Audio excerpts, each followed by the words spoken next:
Hey, this is Chad. Welcome to the new episode of Drawn and Cornered. Wanted to do a little something today about reading. I have never been a big reader in my life. At most, maybe one or two books a year. Generally something I picked up on like a vacation or something like that. I'd read through 40, 50 pages and then put it down for months at a time. There's only a few books that I've ever gone back to and actually gotten through. And most everything that I've read has been pretty simple, short stuff. Otherwise it just sits there and disintegrates slowly. This year, 2018, I've decided to make a little bit of a change. I started reading a little bit more about the how much you can expand your knowledge, your perspective, your growth, just by reading more. And it doesn't even really matter what you read, as long as you just read more consistently. So I decided that I was going to make that a goal. I want to get 52 books in this year. That's one a week, for all you math troubled people out there. So far, I've been doing a pretty good job with it. I am at least on my weekly schedule, maybe just a touch ahead because I'm reading some small stuff.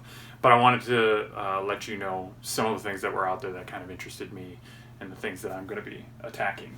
Right off the bat, some of the easiest stuff to read is kind of your self-help type of stuff. You got your Tim Ferriss, your Gary Vaynerchuk, business books, things that are kind of like inspirational or goal-oriented.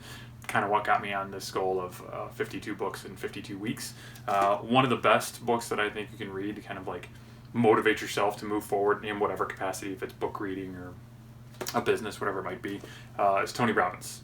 Tony Robbins does a really good job of getting you hyped up and ready to go for whatever your passion is. And if you're passionate about starting a reading program, this is a good place to start. After that, there's some heavier stuff, but I still think pretty interesting.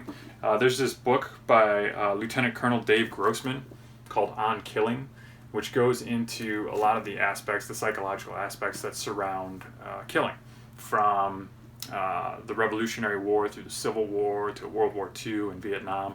Talks about what that does to a person and what our rates of fire were and how scared the guys were to actually hit somebody or to shoot somebody, and what killing kind of does to that overall individual or system that of war that might be out there. It's really interesting reading and might have something to do with kind of a lot of the vitriol that's out there today and surrounding kind of the fight that's out there.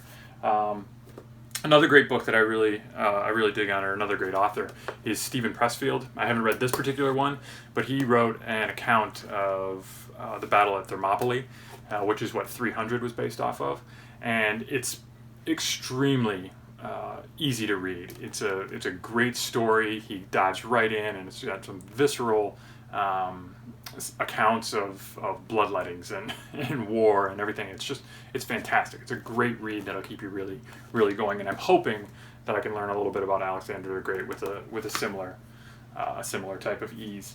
One of the other books that I really was into, or I'm about to get into in my 52 weeks, is one by Milton Friedman. I guess as far as economists go, this guy's probably one of my top favorites. Does a lot in this book, Free to Choose, about personal liberties and stripping away government influence and regulation. He's really, really a really smart guy when it comes to eliminating the need for most strains of government and pushing it back down to the people. You can find a ton of stuff of his on YouTube if you don't want to read, and he's got some compelling arguments for a lot of different things, and I urge you to go take a look there if you want to find out any more. And the last book that I'm going to give you is one that I have read, and it's called Lincoln in the Bardo by George Saunders. George Saunders was a short story writer for a long time. This is his first foray into a full-length novel, and it won the Man Booker Prize for 2017. Was suggested by several of my cousins and a lot of other folks as well to me, and I could not bring myself to do it because 2017, I didn't read. 2018 is different. I read it. I loved it.